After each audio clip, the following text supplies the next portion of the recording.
नमस्कार। धूमिल पांडुलिपि में आप सबका स्वागत है। भूली बिसरी कहानी में आज सुनिए स्वर्णलता उपन्यास का 11वां अध्याय, लेखिका आशापूर्णा देवी। इसके पहले के अध्याय आपको हमारी प्लेलिस्ट से मिल जाएंगे, लिंक आपको आई बटन में मिल जाएगा। उपन्यास कहानियाँ रोज सुनने के लिए आप हमारे चैनल को सब्सक्राइब करना ना भूलिएगा। सुनिए एक कहानी रोज। एक भोटिये के सिर पर फल का बोझा और उंगलियों की फाक में बड़े केले के कुछ दोने लिए जग्गू ने आकर दरवाजे पर आवाज दी। फुआ, ओ फुआ। अरे कौन है रे जग्गू? जबकि माला हाथ में लिए लिए मुक्तकेशी बाहर निकल आई। हाँ मैं ही हूँ, नहीं तो ऐसा फटेबाज सा गला किसका होगा? जग्गू ने चौखट से बाहर ही खड़े खड़े बात की। हाय राम, इतनी बेला हो गई, तुम अभी तक ताला ठकमका रही हो? इतना पुण्य रखोगी कहाँ? मुक्तकेशी ने इसका कोई जवाब नहीं दिया। बोली, बात क्या है? इतना केला किस लिए? केला तुम्हारी भाभी के श्राद्ध के लिए है। और केले की छिमियों को एक बार हिलाकर जग्गू ने बड़े उत्साह से कहा, क्या महंगाई आ गई। बस ये क्या केले और 3 गंडा पैसा। मुंह बिदकाकर मुक्तकेशी ने कहा, तुझे ठग लिया रे। मैं तो इतना 2 ही में आने में ले आती, आना दर्जन। पूछती हूँ इतने फल का क्या होगा? कह तो दिया, तुम्हारी भाभी, प्यारी भाभी श्यामा सुंदरी का श्राद्ध है। हाय मेरी माँ श्यामा माँ, मात्र नाम लेने का अपराध ना लेना। प्रसाद बनेगा प्रसाद। श्यामा सुंदरी मुकदमा जीत जो गई, कल राय सुनाई गई, सत्यनारायण के मान रखी थी, आज वही पूरी की जाएगी, वह भी सांझ को। वही कहने आया हूँ, माताजी ने बार बार कहा। जिसे विस्मय विस्फारित लोचन कहते हैं, उसी भंगिमा में मुक्तकेशी ने कहा, माँ जीती यानी तू हार गया? हाँ, सो श्यामा सुंदरी जीते तो मुझे हारना ही होगा, यह तो है ही। वादी प्रतिवादी का नाता तो रात दिन जैसा है, यह है तो वह नहीं, वह है तो यह नहीं। मुक्तकेशी ने खिजला कर कहा, बकवास तो रहने दे। अरे मैं कहती हूँ हार गया, थोता मुंह थोता भोता करके माँ की मन्नत की पूजा का सामान जुटा रहा है। जग्गू ने असंतुष्ट सा होकर कहा, बस इसलिए कभी कभी तुमसे मेरा विरोध हो जाता है फुआ। मैं पूछता हूँ, मैं ना जुटाऊं तो और कौन यम आकर इंतजाम कर देगा? तुम्हारी भाभी के आखिरी कैकोरी लड़के हैं। फिर कहा ना सवेरे ही तो उन्हें लेकर काली घाट जाना होगा। पूर्व जन्म का कितना महापातक था, मैं इकलौता होकर पैदा हुआ। हाँ तो जाना। जग्गू चला जा रहा था, हाथ के इशारे से उसे रोककर जबकि माला को माथे से लगाकर मुक्तकेशी बोली, देख, सत्यनारायण कच्चा खाने वाले देवता हैं, उनके नाम पर अन्याय अपराध मत लेना। मेरे बाप के वंशधर को बेदखल करके फटाफट मामला जीतकर भाभी सत्यनारायण भगवान की पूजा करेगी और मैं वहां प्रणाम ठोकने जाऊंगी। मेरे यहाँ का एक भी प्राणी नहीं जाएगा। जग्गू ने और भी असंतोष के साथ कहा, मजा देख लो, मैं टुकुर टुकुर देख सकूंगा और तुम नहीं देख सकोगी। अरे देवता कुछ उनके खानसामा तो है नहीं, सारा पुण्य फल उन्हीं को दे देंगे। बहुरानी, घोड़ा गाड़ी ठीक करके सास को लेकर दाई के साथ सब भी आ जाना। मासी सास ने कहलवाया है, बड़ी धूम की पूजा है, बने तो सब भाई लोग भी आए। मैं चला, बहुत काम है। बड़े बाप की बेटी की मुराद पूरी करते करते। जग्गू के चले जाते ही सजली बहू ने मुंह बनाकर कहा, जेठ है, गुरुजन है, कहना अपराध है, परंतु उस घर के बड़े जेठ जी की बुद्धि की बला पर मरने को जी चाहते हैं। हंसू या रो? जाने कहाँ थी स्वर्णलता, चट बोल उठी। इस घर के बाबू लोग यदि उस घर के बड़े जेठ जी के पैर के नाखून के योग्य भी होते तो दोनों बेला इनका पांव धुला पानी पीती। सजली ने बहुत दिनों से मजली बहू से बोलना चालना बंद कर रखा था। आज जब मजली दी ने ही उसे तोड़ा तो जवाब देने में बाधा न रही। क्या कहा मजली दी? बोल उठी। जो कहा ठीक ठीक ही कहा। किससे किसकी तुलना? वह जेठ जी तो आदमी की शक्ल में, खैर गुरुजन है, कुछ कहूंगी नहीं, कहावत है ना, किसी को और किसी से सोने की शीशे से। तुम्हारी तुलना वैसी हुई। ठीक ही कहा सजली, सोना और शीशे की तुलना ही ठीक है, लेकिन प्रश्न यह है कि कौन सोना है और कौन शीशा। बात इतनी ही है कि तुम लोगों के हिसाब से मेरा हिसाब नहीं मिलता, किंतु स्वर्ण का हिसाब क्या किसी के हिसाब से मिलता है? मिलता होता तो भला वह 3 बच्चे बच्चियों को लेकर एक नौकरानी के साथ सांझ गए किराए की घोड़ा गाड़ी पर जा बैठती। चंपा छिटक गई, वह नहीं गई। भानु कानू नहीं गए, गई केवल चंदन, पारुल और खोका।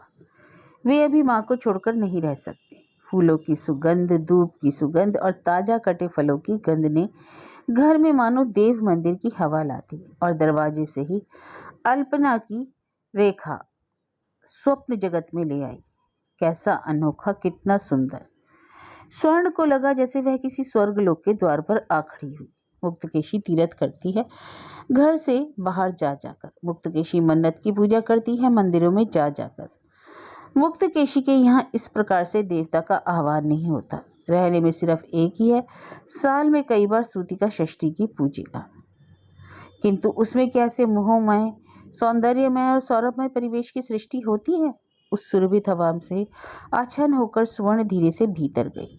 श्यामा सुंदरी ने स्नेह से कहा, आओ बिटिया आओ, बच्चे आ जाओ भाई। हाँ हाँ हुआ, दूर से प्रणाम करो बहू, ननद जी कहाँ हैं? स्वर्ण ने धीरे से कहा, वह नहीं आ सकी। नहीं आ सकी? श्यामा सुंदरी ने विस्मय और विरक्ति से कहा, सत्यनारायण की पूजा में नहीं आ सकी? और तुम्हारी जेठानी देवरानियां, वे लोग भी शायद ना आ पाए। शायद तो यूं ही था। पूरी गाड़ी में 3 बच्चे कच्चे लिए स्वर्ण आ गई। अब किसी के आने का प्रश्न ही नहीं था। श्यामा सुंदरी बोल उठी, नहीं आ पाएगी तो आएगी नहीं, समझती हूँ ननद जी की मनाही होगी, मेरे यहाँ नहीं आएंगी। स्वर्ण ने भले भले कहा, नहीं नहीं, वैसा क्यों, मैं तो आ गई ना। बुद्धिमती श्यामा सुंदरी भाप गई। यहाँ खिलाफ बोल नहीं सकती, समझकर अवश्य खुशी हुई कि बहू में यह सद्गुण है। मुस्कुराकर बोली, तुम तो मेरी पगली बिटिया हो, कहती हुई दूसरे काम में जा लगी। इतनी मिठास के साथ बात की जा सकती है? स्वर्ण कुछ देर अभिभूत हुई सी खड़ी रही।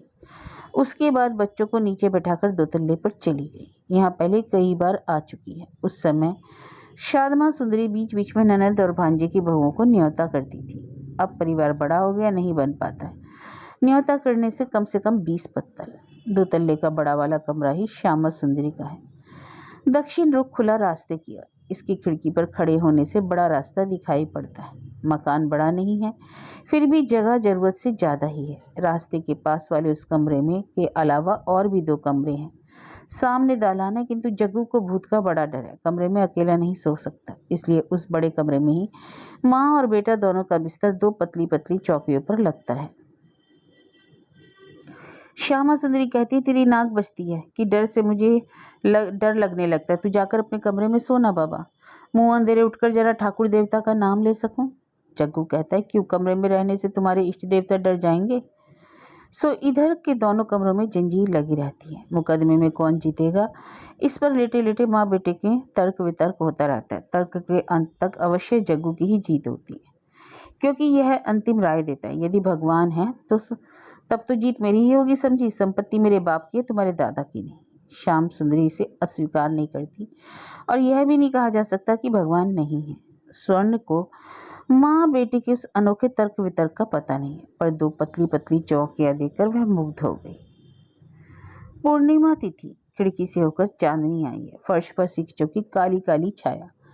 2 तल्ले पर कभी कोई नहीं, लिहाजा दोनों ही लालटेनें नीचे ले जाई गई। आया अंधेरा, आधा अंधेरा और आधा उजाला। कमरे में खड़े होकर स्वर्ण को हठात ऐसा लगा कि वह किसी दूसरी दुनिया में आ पहुंची। निर्जनता को संभवतः अपनी एक सत्ता होती है, और वह सत्ता अलौकिक है, सुंदर है। बहुतों की उपस्थिति कैसी भद्दी और बौंडरी होती है। कितना बड़ा दुस्साहस करके वह अकेली चली आई, यह बात मन में नहीं आई। लौटने पर नसीब में क्या लिखा है यह सोचना भूल गई।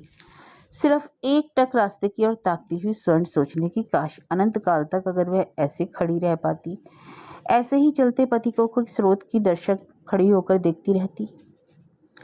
स्वर्ण रास्ते पर उन चलने वालों में से एक क्यों नहीं हुई? स्वर्ण नारी होकर क्यों जन्मी? हाय रे मेरा नसीब, तुम यहाँ हो। हरिदासी का टूटे कांसे सा गला झंझना उठा। मझली बहू, कैसी अकल तुम्हारी? नीचे भट्टाचार्य जी आ गए हैं, पूजा शुरू हो गई। टोले मोहल्ले के लोगों से कमरा ठसाठस भर गया। और बच्चों को छोड़कर तुम यहाँ भूत की तरह खड़ी हो, अंधेरे में डर नहीं लगता? डर कैसा? धरती की माटी पर उतर आई स्वर्ण, अप्रतिभ होकर बोली, खूब तो है, मुझे बुलाया क्यों नहीं? बुलाया नहीं, कितना तो पुकारा। स्वर्ण झटपट उतर आई, उतरते ही आंखें जुड़ा गई। सत्यनारायण की पूजा क्या इसके पहले उसने नहीं देखी? यदागता पड़ोसी के यहाँ देखी है घर भर की भीड़ के साथ, अपनी चिल्लपों से ही त्राही त्राही। यहाँ सब बड़ी बुढ़ियां ही हैं। संभवतः श्यामा सुंदरी की बांधवियां हाथ जोड़कर शांत भाव से बैठी हैं। धूप, गुग्गल, फूल, चंदन, चौकी, माला, घट, कुल मिलाकर देवता मानो सचमुच ही अपनी सत्ता लेकर विराज रहे हैं। ताज्जुब, स्वर्ण के बच्चे हाथ जोड़कर चुपचाप बैठे हैं। हालांकि दल में मिलकर यह कैसे दूसरे अवतार हो जाते हैं। धक्का मुक्की, हंसी ठिठौली, असभ्यता, लौलुपता, यही तो मूर्ति है इनकी। परिवेश। परिवेश ही तो आदमी को बनाता बिगाड़ता है। पोथी खोलकर पुरोहित जी ने गला साफ करके कथा आरंभ की। कलावती की कहानी। सच्ची भक्ति होती है और उसकी अकुलता भी कैसी होती है। इन्हें उतारकर गाड़ी बहुत पहले ही जा चुकी थी। कथा समाप्त होने पर पड़ोसी ने विदा हुई। श्यामा सुंदरी ने इन्हें नहीं छोड़ा। रात का भोजन करा ही देगी, इसलिए पूरी बनाने लगी। अभिभूत स्वर्ण ने आपत्ति नहीं की। वह मानो भूल गई कि वह किस घर की है, भूल गई कि या फिर उसे घर तक के दरवाजे पर जाकर खड़ा होना होगा। किंतु याद ही रखे होती तो क्या सोच सकती थी कि उस खड़े होने का चेहरा कैसा होगा। डर उसे था अकेली आने का, डर था रात होने का। फिर भी यह डर नहीं था कि दरवाजा उसकी सारी निर्दयता को खोलकर बंद किया जाएगा। बाबूजी, चाचा जी, ताऊ जी आदि बहुतों को पुकारते पुकारते बच्चे आखिर दरवाजे के पास धूल माटी पर ही बैठ गए। एक तो गुरु भोजन से ही क्लांत थे, फिर रात भी हो गई थी। नौकरानी हरिदासी किवाड़ के कड़े खटखटाते खटखटाते हताश और अवाक हो गई। उसे कुछ कहने की भाषा ही नहीं मिल रही थी। गली के इस उस और के सभी घर इस दरवाजा पिटाई से चौंक उठे। खिड़कियों पर कौतूहल भरी दृष्टि से ताक झांक होने लगी।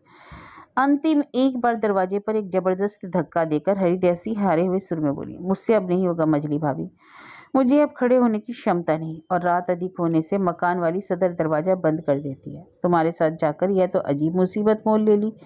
तुम्हारी मामी सास ने के तो लाड़ा छलकाया, पूरियां निकाल कर खिलाने बैठी। रात के 10 भी नहीं बजे और इन लोगों की ऐसी नींद। स्वर्ण भी पहले सचमुच अवाक हो गई। अब अवाक होना पार हो चुका। याद आया जेठ अभी है नहीं। मजली बहन सुबाला के पति की तबीयत खराब है। यह सुनकर बीमार पुरसी के लिए उनके गांव गए हैं। यह सब कर्तव्य सुबोध ही करता है, और उसके होते घर के सब लोग इस तरह नींद के पत्थर नहीं हो जाती है तय है। तुम्हें रात और हरिदासी घर जाओ। हरिदासी डोलते मन को लगाम करने लगी। सुन लो इनकी, दोपहर रात को बच्चों सहित रास्ते पर होकर निश्चिंत घर जा सकती हूँ। अगर कुछ हो गया इन्हें, किसी ने नीम मंत्र फूंक दिया। सामने मकान के बसाक बाबू बड़ी देर तक सहते सहते अब रण आंगन में उतरे। उन्होंने भारी गले से हाँक लगाई, अरे ओ प्रबोध बाबू, ओ प्रभास बाबू, कैसी नींद है सब लोगों की। घर के औरत बच्चे 2 घंटे से रास्ते पर खड़े हैं। अब शायद मुक्त केशी नंदनों की नींद खुली। भारी गले से प्रभास चंद्र का उत्तर मिला, हमारे घर की बहू बेटी दोपहर रात में बाहर नहीं रहती, आप जाकर निश्चिंत सोइए।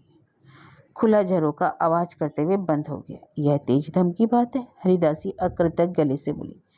यह तेज की बात है या द्वेष की? पहले खाक मालूम था मुझे, अंदर अंदर तुम लोगों में इतना मनमुटाव है। जब यह हालत है तो तुम्हारा जाना उचित नहीं हुआ। मर्दों का गुस्सा चंडाल है, उस चंडाल को तू जाएगी, जा चली जा। हरिदासी झुंझलाकर बोली, हाय मेरी माँ, देख लो जरा, जिसके लिए करी चोरी वह कहे चोर। खैर जाती हूँ, ये अपना प्रसाद लो। प्रसाद तू ले जा। मैं क्यों ले जाऊं? यह तो मामी ने तुम्हारे लिए दिया है। ठीक है, तू नहीं लेगी तो जाकर रास्ते में फेंक दे। दुर्गा दुर्गा। डर से प्रसाद को माथे छुआकर हरिदासी बोली, हिंदू होकर अभी अभी जरा देर पहले नगद 4 गंडा पैसा बख्शीश में दिया है मजली भाभी ने, इसलिए मुँह से ज्यादा नहीं बोल रही। मनी मन बोली, यूं ही क्या सारा घर तुम्हारी निंदा करता है? बसाक बाबू बुजुर्ग आदमी है, फिर भी दोपहर रात में स्वर्ण के पास जाने का साहस नहीं हुआ। उन्होंने पत्नी की सहायता ली। बसाक पत्नी उतरी, आकर करुणा विगलित स्वर में बोली, इस बच्चे तो सो गए रास्ते पर ही, धूल से सन गए। क्या बात है मजली बहू रानी, अकेली कहाँ गई थी? मजली बहू चुप। बसाक पत्नी ने और ममता उड़ेगी, समझ गई, गुस्से की बात है, सो जितना भी हो क्यों ना हो, दोपहर रात में बच्चों को रास्ते पर छोड़कर दरवाजा बंद करके सोए रहेंगे, ऐसा भी गुस्सा? कहाँ गई थी नेहर? मजली बहू के नेहर नाम की वस्तु किस पर्याय में है यह मोहल्ले के लोगों को अजाना नहीं। फिर भी उस महिला को इसके अलावा और कुछ याद ही नहीं आया। स्वर्ण अब बोली, जी नहीं तो। बुद्धू होते हुए भी चंदन इन दिनों खूब बोलने लग गई। वह निंदाई आंखों से बोल उठी, मामा दादी के यहाँ सत्यनारायण की कथा थी, वहीं गए थे। मामा दादी के यहाँ? बसाक पत्नी का कौतूहल बढ़ा, तुम लोग अकेले गए और कोई नहीं गया? दादी जी? नहीं। उस बच्चे की आंखों से नींद उचट गई। बोली, नहीं, मामी दादी मुकदमे में जीत गई, दादी जी क्यों जाने लगी? बसाक पत्नी को मामला क्या है समझने में देर न लगी, क्योंकि मुक्त केशी की वह भाभी बनाम भतीजा का मुकदमा किसी से छिपा नहीं था, 7 साल से चल रहा था। बसाक पत्नी समझ गई। मगर तुम लोग जो गई? सो मैं नहीं जानती, माँ गई इसलिए गई। दीदी भैया मजले भैया तो नहीं गए? दीदी ने कहा, वहाँ दादी जी नहीं जा रही वहाँ चंदन चुप होती है। माँ की डांट से चंद चुप हो गई और तुरंत बसाक पत्नी को करुणा का झरना भी सूख गया। चुप होने के निर्देश की यह जो डांट थी वह क्या सिर्फ स्वर्ण की बेटी के लिए थी? उस डांट पर उनके कौतूहल पर भी एक चांटा लगा। पड़ोसी न होने के नाते इस कारनामे के लिए कौतूहल हुआ था, होगा भी, जो नहीं होना था वही तो कांड। फिर भी कौतूहल है ना, खैर ठीक है। गंभीर स्वर में बोली, छोड़ो बहू रानी, तुम्हारे यहाँ का घिनौना सुनने की मुझे जरूरत नहीं है, प्रवृत्ति भी नहीं है। लेकिन जैसा देख रही हूँ आज रात तो अब दरवाजा खोलेंगे नहीं, सो तुम इन बच्चों को लेकर तमाम रात भर रास्ते पर पड़ी रहोगी। आदमी का चमड़ा आंखों में लिए इस हालत में छोड़कर चली जाऊं, सो चैन की नींद भी तो नहीं सो सकती। चलो मेरे यहाँ सो रहा।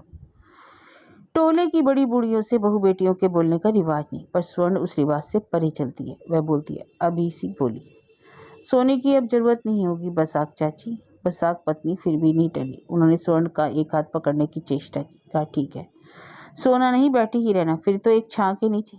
तुम्हें जरूरत नहीं, इन बच्चों को तो जरूरत है। यूं पड़े रहने से रात भर में निमोनिया होगा। नहीं होगा चाची, कुछ नहीं होगा, और होने से भी मरने के नहीं है। रक्त बीज के वंशज हैं, आप परेशान ना हो, सो जाइए। अच्छा जाइए, सो रहिए। फैलाए हुए हाथ को समेटकर बसाक पत्नी बोली, हाय रे, कलयुग में भले की भलाई नहीं सोचनी चाहिए। चलो जी, किवाड़ बंद करके सोए रहे। सुबोध की माँ क्या यूं ही ऐसा करती है? बहू से जल बुनकर ही। बाप रे, बहू तो नहीं है, गोवंश सांप है सांप। नाराज होकर उन्होंने घर का दरवाजा बंद कर लिया, किंतु कौतूहल को रोक नहीं सकी। दोपहर रात में छत पर चढ़कर देखती रही कि अंत तक क्या होता है। चारों ओर चांदनी थी, सब कुछ दिखाई पड़ रहा है, लेकिन नया देखेंगी भी क्या? बहू ठीक उसी तरह दीवार से टिकी बैठी है, बच्चे उसी तरह से सो रहे हैं। छत पर खड़ी खड़ी कब तक देख रहे हैं? गहरी होते रोते रात आखिर खत्म हो गई। सवेरे दरवाजा रोक रखना कठिन है। ग्वाला आएगा, नौकरानी आएगी, साग बाजी वाली आएगी। कब किस मौके से बच्चे घुस पड़े और टुपटाप करके वही भग्न प्रश्नों के सम्मुखीन। जहाँ गए थे वहां क्यों नहीं गए? सजले छोटे चाचा भाई बहनें यही प्रश्न करते रहे। उन लोगों ने अप्रतिभ होकर कहना चाहा, तुम लोग ऐसी नींद सो गए, या जानते होते तो वही करते। लेकिन यह तो ही बच्चों की बात। स्वर्णलता, वह भी क्या दरवाजा खुलने के सुयोग में घुस पड़ी? नहीं। स्वर्णलता की धर पकड़कर मुक्तकेशी और उनके मझले लड़के को ही ले जाना पड़ा। उपाय क्या था? कहते दरवाजे पर की लाश फेंकेगा तो फेंक, मुर्दा अवश्य नहीं। मरना इतना आसान नहीं, मरना इतना सहज होता है तो मानव हृदय के इतिहास के लहूलुहान अध्याय तो लिखे नहीं जाते। स्वर्णलता मरी नहीं, कठिन काट हो गई थी।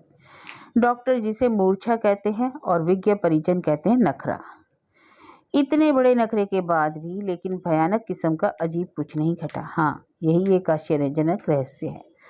शायद यह गली नितांत गली है और इसके बाशिंदे नित्यांत मध्यवित्त, इसलिए इनके जीवन की सारी लीलाएं बीच रास्ते में ही रह जाती हैं, चरम तक नहीं पहुंचती। नहीं नहीं, ये चरम भी तो नहीं जानते, परम भी नहीं समझते, इसलिए वही कड़ा मंतव्य और तीखी फटकार, बस इससे अधिक कुछ नहीं। कोई बड़ा आयोजन करके फंस जाना हो जैसे। और स्वर्ण, वह तो बेहया है, इसलिए होश आते ही बोल उठी, उठा लाने के लिए सिर की कसम किसने दी थी? लोक लाज वह लाज तो जाती ही रही। मोहल्ले भर के लोग तो जान ही गए कि इस घर की मझली बहू कुल के बाहर के हो गई थी।